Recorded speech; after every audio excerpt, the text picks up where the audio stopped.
standing in my name on the other people. Statement by ministers.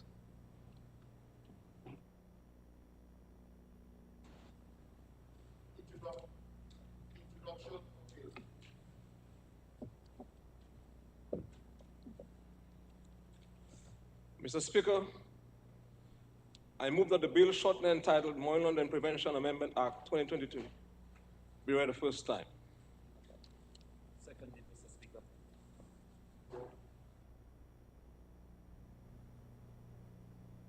Act 2022. The bill has been read the first time.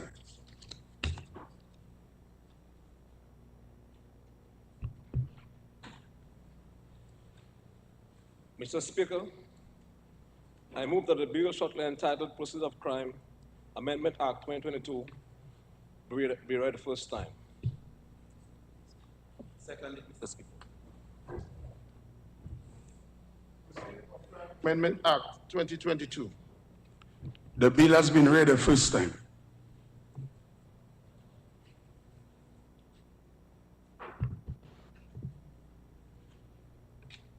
Speaker, I move that the bill shortly entitled Suppression of the Financing of Terrorism Amendment Act 2022 be read the first time.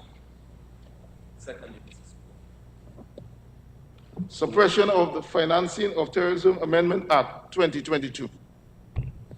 The bill has been read the first time.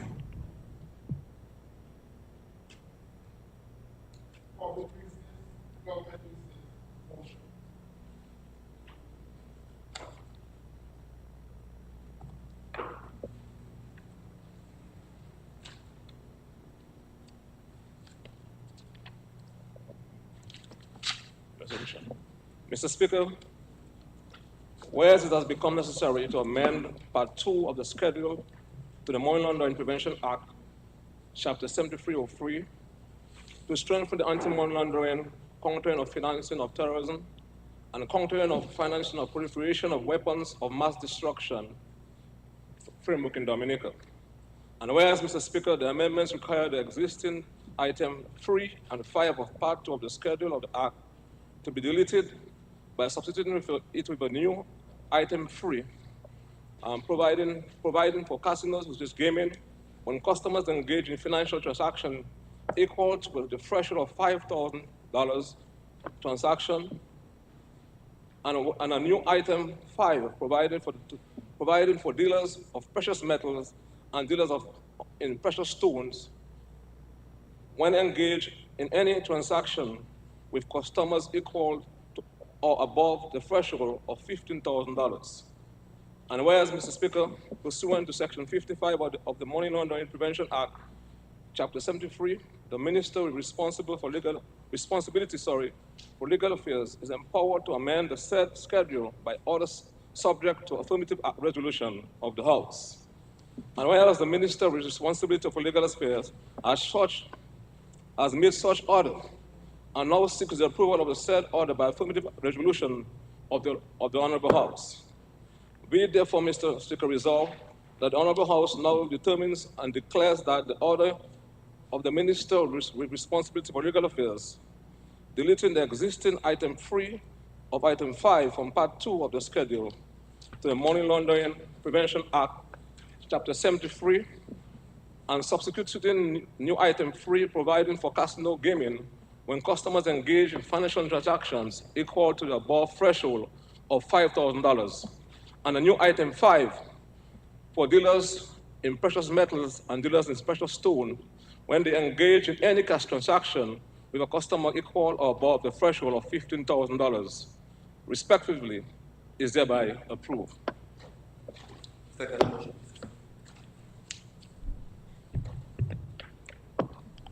The motion, continue, sorry.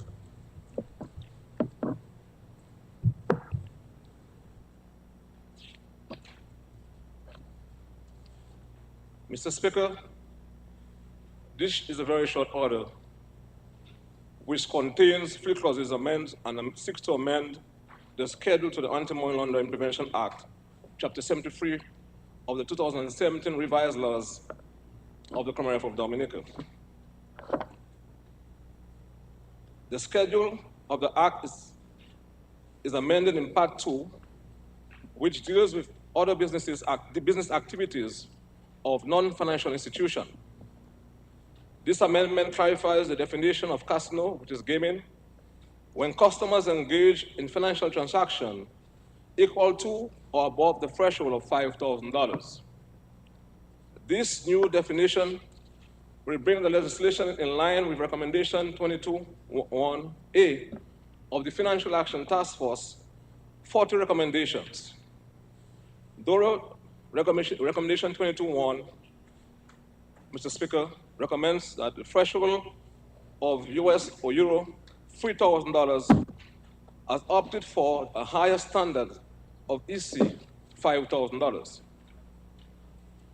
Item 5, which appears as jewelry business, is removed and substituted with dealers in precious metals and dealers in precious stone when they engage in any cash transaction with a customer to or above a threshold of $15,000.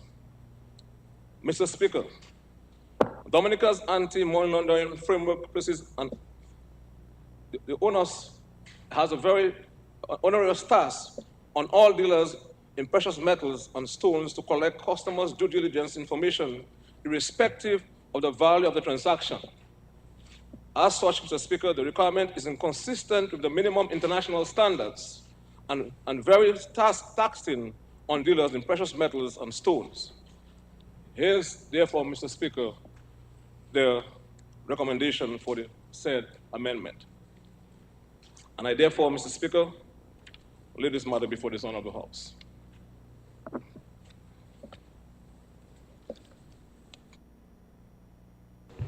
The matter is before the House for debate.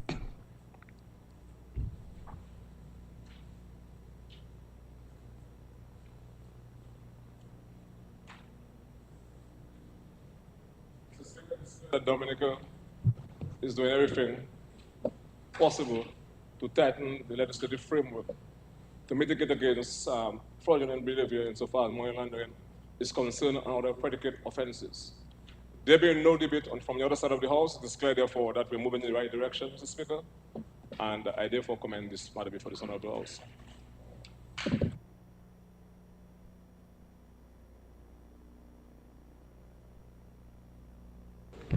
This concludes the debate on the motion. I will now put the question.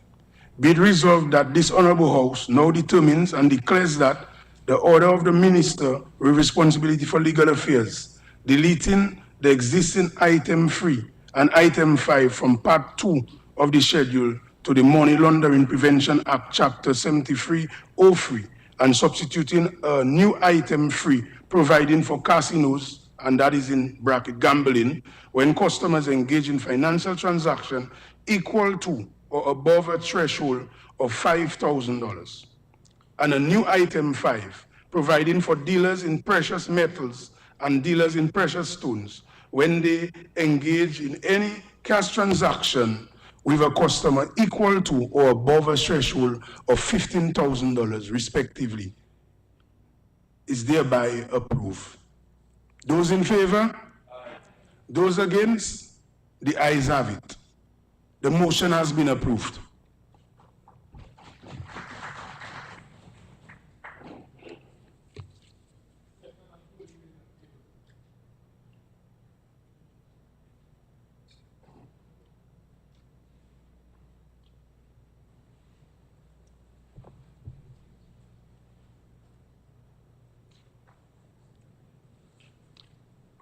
Mr. Speaker, I move that the bill shortly entitled the Money Laundering Prevention Amendment Act be read a second time. Seconded.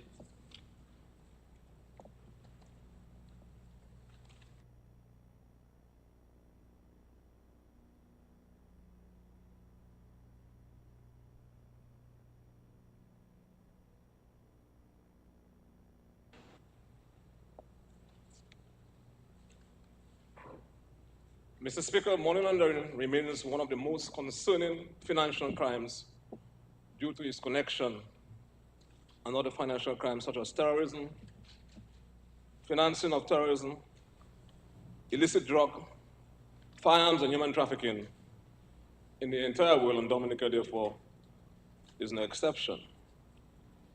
Mr. Speaker, as I mentioned just now, Dominica has ensured a holistic response to the 40 recommendations of the Financial Action Task Force, which is geared towards improving Dominica's compliance rating, strengthening the responses, and ensuring that Dominica is deemed compliant and transparent in its 2023 Mutual Evaluation Report. The Money Laundering Prevention Amendment Act 2022, Mr. Speaker, seek to amend the Money Laundering Prevention Act, Chapter 73 of the 2017 revised laws of the Commonwealth of Dominica. The bill therefore comprises 8 clauses and seeks to provide for a definition and the creation of a summary offense of money laundering, defensive penalties, the establishment of a supervisory authority, the strengthening of the Anti-Money Laundering Supervisory Committee, and the addition to the list of scheduled businesses. Clause 1, Mr. Speaker, and 2 are the short title and interpretation sections of the bill, respectively. This bill seeks to insert a new definition for Security Regulatory Commission, and this amendment also creates a new summary offense of money laundering, which is Clause 4, which amends Clause 3 of the Principal Act, and to provide for more proportionate and divisive penalties in relation to a conviction. A person convicted of money laundering of a money laundering offense, as outlined in Section 3.1 of the Principal Act, is guilty of an offense and is liable as follows. On summary conviction, Mr. Speaker, a fine not exceeding $500,000 and imprisonment to a term not exceeding 7 years if the person is a natural person, which means if the person is a private person and not as a corporate or a public business. A fine not exceeding $5 million if he is a body corporate. On conviction, Mr. Speaker, on indictment, to a fine not exceeding $5 million and to imprisonment for a term not exceeding 15 years if he's a natural person. To a fine not exceeding $15 million if it is a body corporate. Mr. Speaker, Clause 4 also add a new Section 3, subsection 3. Section 3, subsection 4, which defines the word transaction to include a gift received or a gift made. This amendment also seeks to establish the Security Regulatory Commission as the money laundering supervisory authority of the Security Exchange, which is Clause 5. And Clause 5, Mr. Speaker, amends Section 7 of the Principal Act. Clause 6 amends Section 15 of the Principal Act and provide for the strengthening of the Anti-Money Laundering Advisory Committee by adding a representative of the Banking Supervisory Authority, a representative of the Security Regulatory Commission, and the Director of Public Prosecution to its membership. We believe, Mr. Speaker, that these additions will broaden the scope of the abilities of the committee to better perform its function. Section 28, subsection 2 of the parent act is amended by Clause 7 of the amendment, which now expressly provides for summary conviction of the stated offense. Section 28 deals with the offense of failure to report the transaction of cash exceeding $10,000 into and out of Dominica in any amount prescribed by the regulation. Clause 8, Mr. Speaker, amends the schedule of the Act in Part 1 by adding virtual assets business to the list. Mr. Speaker, with this brief introduction, the matter is now before this Honorable House for possible debate. The bill is before the House for debate.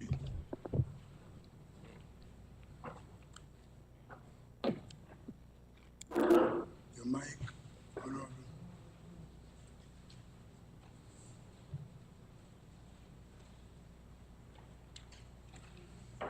Mr. Speaker, thank you very much.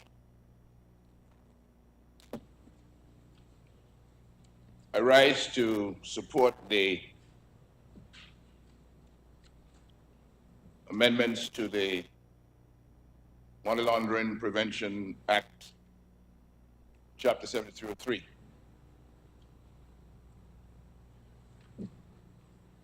I want to make a few observations, Mr. Speaker, that will be well in keeping with the provisions of Section 44(1) of the Standing Orders.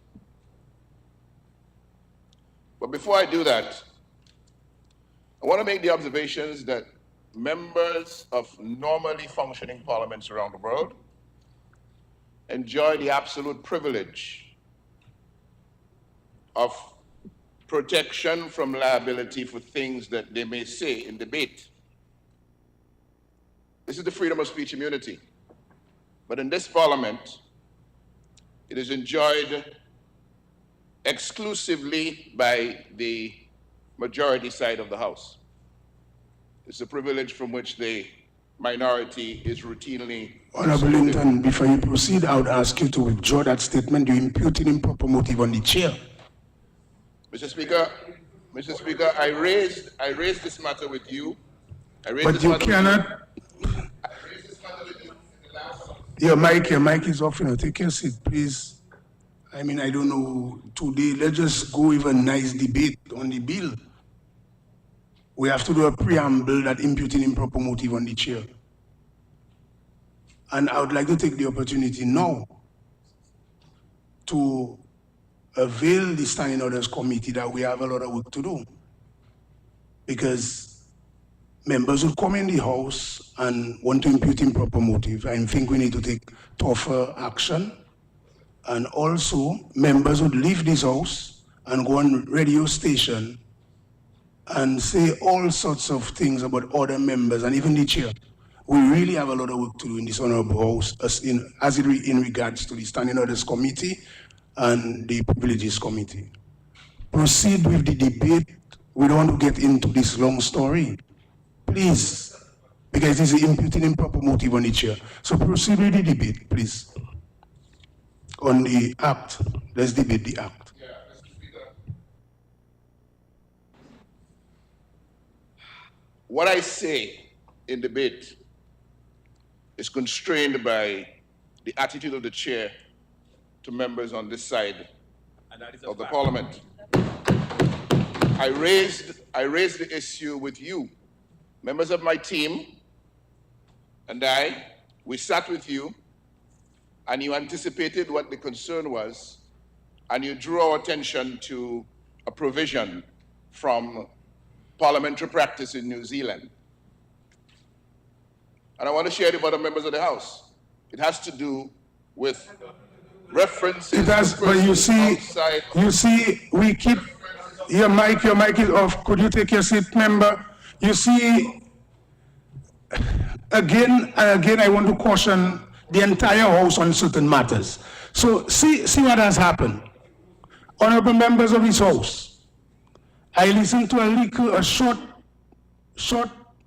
piece of a radio program in which the chairman of the Public Accounts Committee is actually discussing matters that the Public Accounts Committee has already, like they started discussing. Now, in regards to the Privileges Committee, action can be taken against a member. I don't know, I mean, we have so many members who have been members of the House before, on the opposition side, on the government side. People can get advice from their former members. You cannot do those things. This is so obvious to me. You see, I'm going to again ask you to proceed in regards to the debate. If you cannot do that, then we'll have to just allow another member to speak. Let us go to the act. Please. Yes, proceed.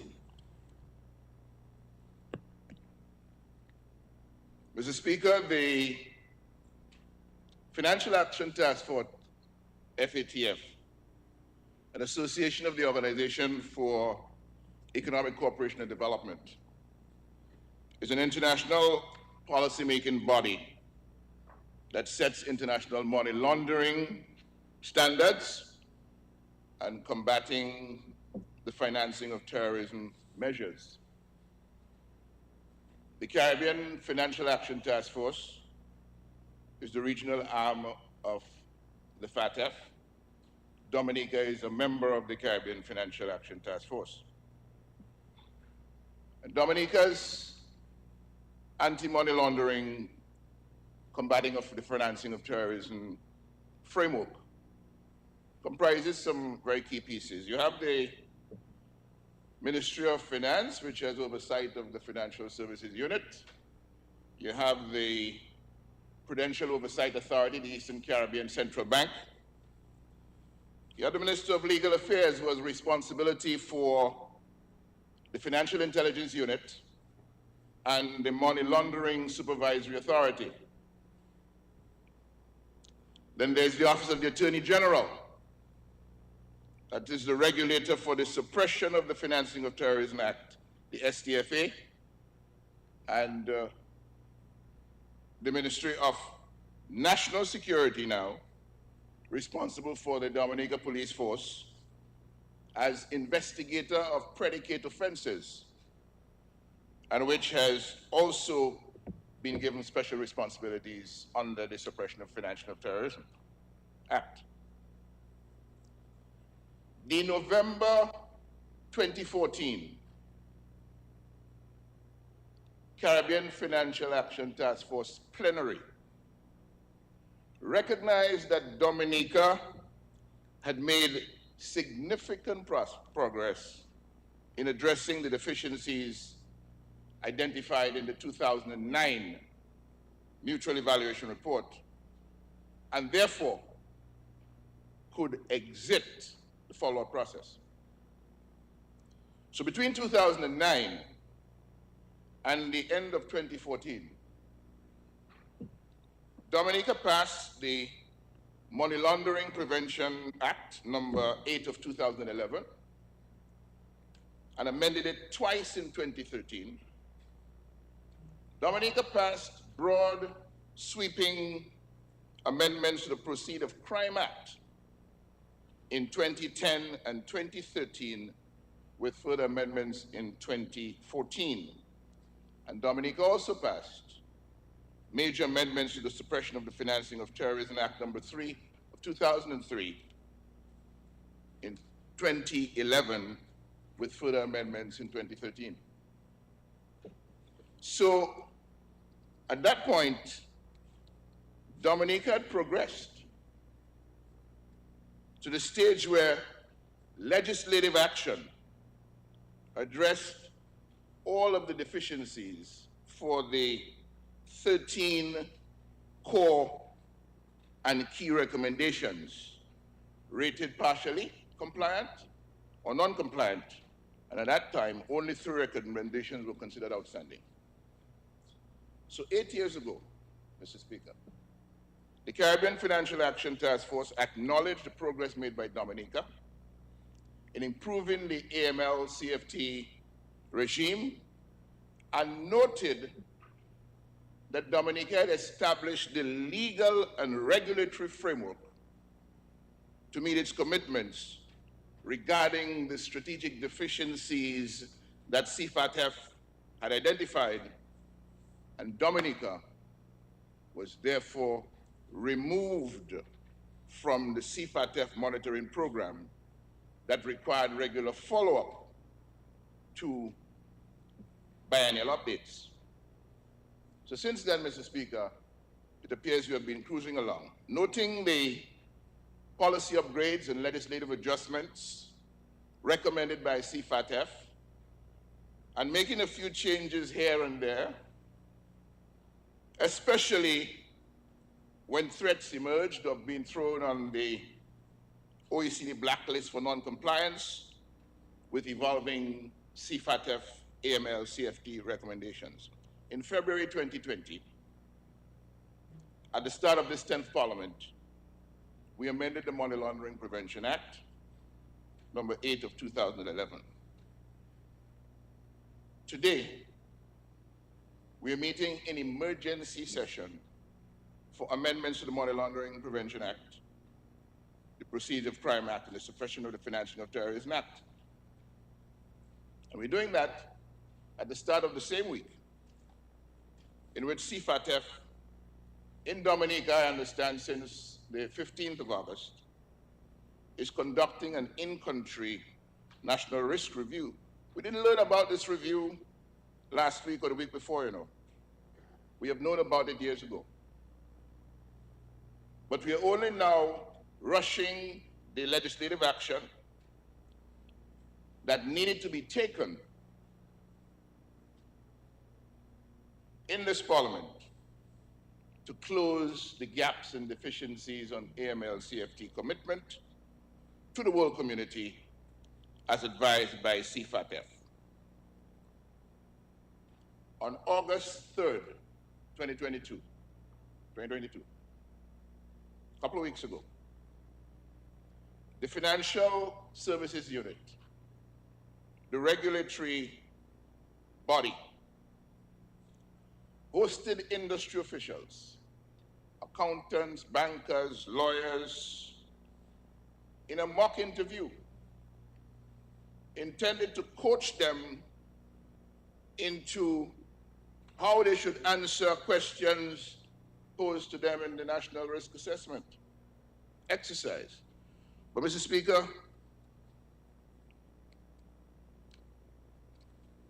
parliamentarians were only advised of this emergency meeting on August the 16th, 2022, 13 days after that FSU engagement to prepare for the CFATF review, and 1 day after CFATF was already in Dominica.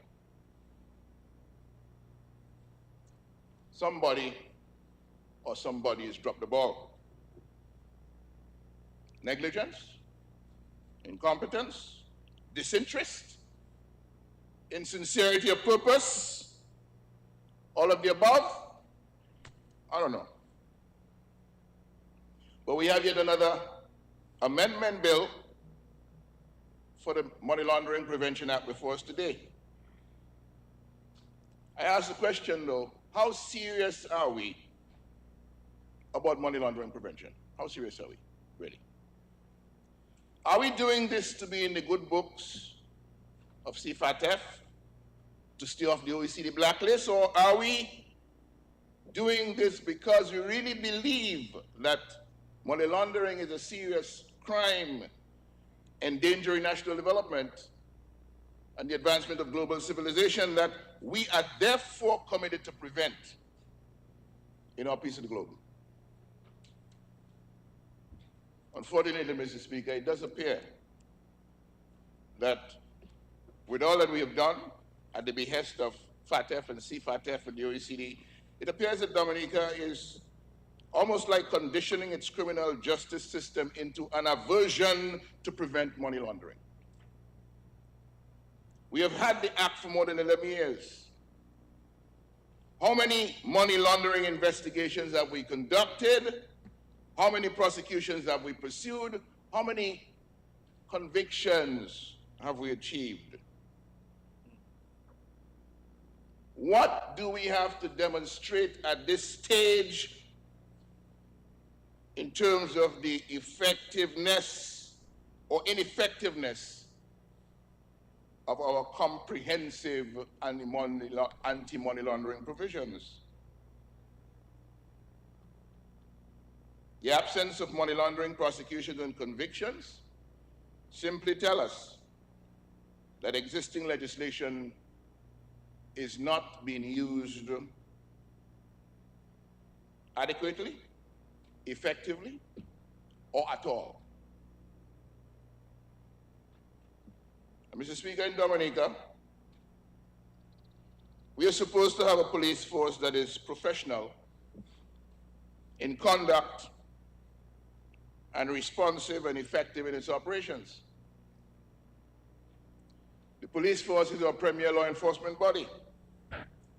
responsible to meet the changing demands of society in crime management, in investigation, in prosecution, in related action. The police force has a definitive and a very critical role to play in safeguarding the provisions of the constitutional rule of law by preserving the public peace, preventing and detecting crimes and offenses, and apprehending and causing to be apprehended persons who have committed or are charged with or suspected of having committed or having abetted the commission of or been about to commit a crime or an offense.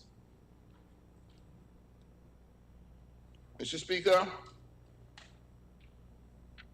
the offense of money laundering extends to property, regardless of value, which directly or indirectly represents the proceeds of crime, and includes money, investments, assets, and all other property, real or personal, heritable or movable, wherever situated, whether in Dominica or elsewhere, and includes any interest in such property. The Money Laundering Prevention Act provides at Section 3.1 that a person who receives, possesses, manages, invests, conceals or disguises, converts or transfers, disposes of or brings into or takes out of Dominica or engages in a transaction which involves property that is the proceeds of crime, knowing or believing the property to be proceeds of crime, commits an offense. Section 3.2 provides that a person who attempts, aids, abets, counsels, or procures the commission of or conspires to commit an offense under Section 1 commits an offense. The penalty, the money laundering penalty, at Section 3, subsection 3, states that a person who is guilty of an offense under subsection 1 or 2 is liable on conviction to a fine not exceeding $5 million and to imprisonment for a term not exceeding 10 years. As we meet today in the Parliament, in this Parliament, that is the law.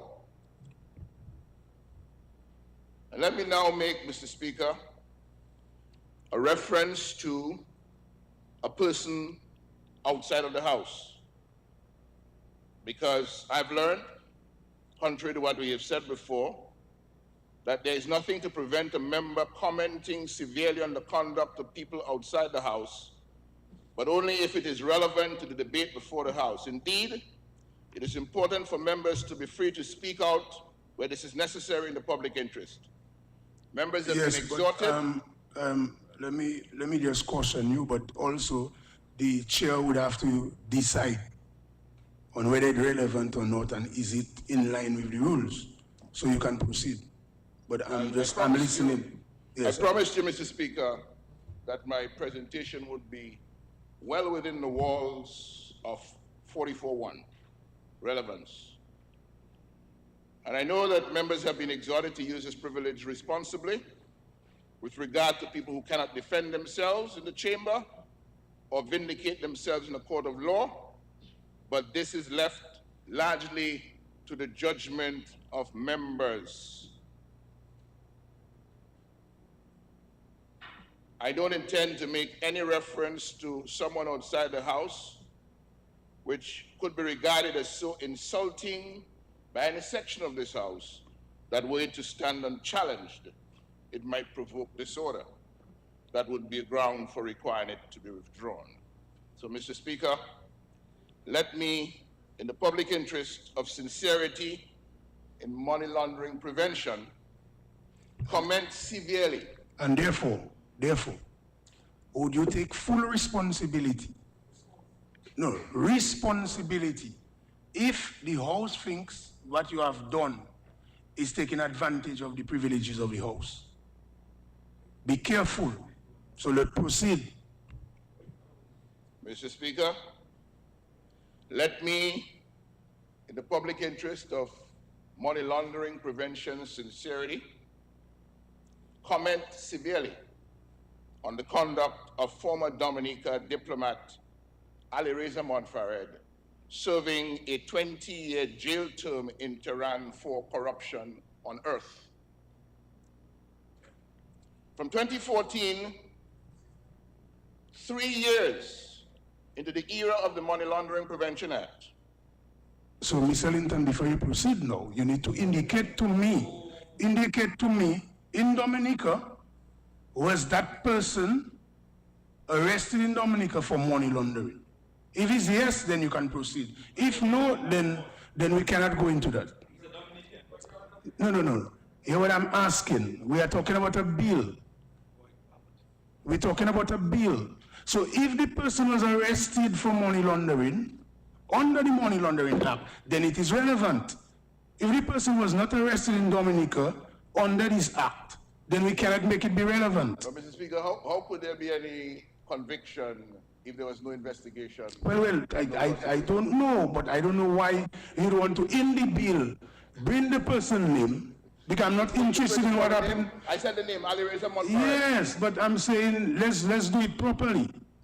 So I giving you the leeway that if he was arrested or charged in Dominica under this act, then yes, you can proceed. If not, then no. Yes, in Dominica, because yeah, it's not for now. For now, it's not relevant.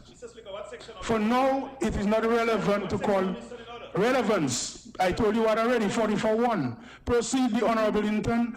I am asking you, do not go in that line of argument because it is irrelevant to the debate, and also the gentleman was not charged or arrested under the act.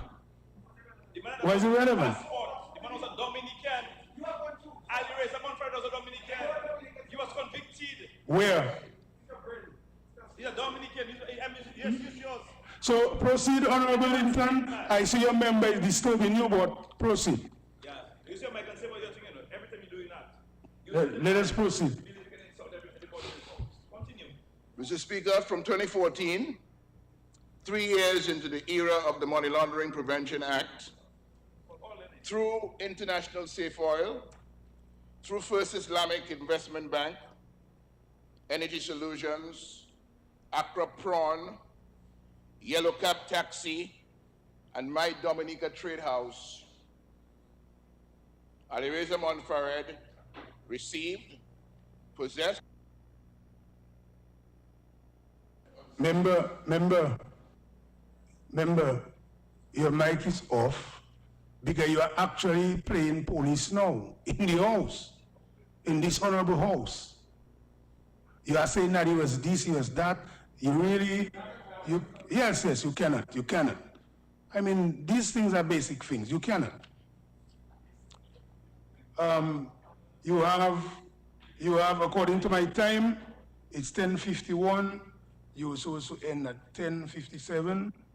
So proceed.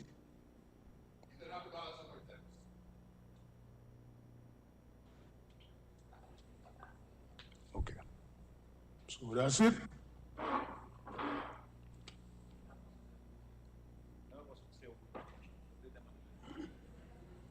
Your mic, Senator, your mic. Hold on one sec. Nice. Press your mic now. No, we have a problem. Honorable Linton, your mic is on. Okay. Put it off now, no. Okay, good. Yes, proceed, Senator. Mr. Speaker, I wish to add a few words or make a few words on the money laundering prevention amendment regulation, or before the House. Money laundering, Mr. Speaker, is a global menace. It is a clear and present danger to our country and to any country, as a matter of fact. But what is most worrisome, Mr. Speaker, is that it is done in a very clandestine manner. We are all aware, Mr. Speaker, that the laundering of dirty money is a big business in the world. A business that can adversely affect our country or any country.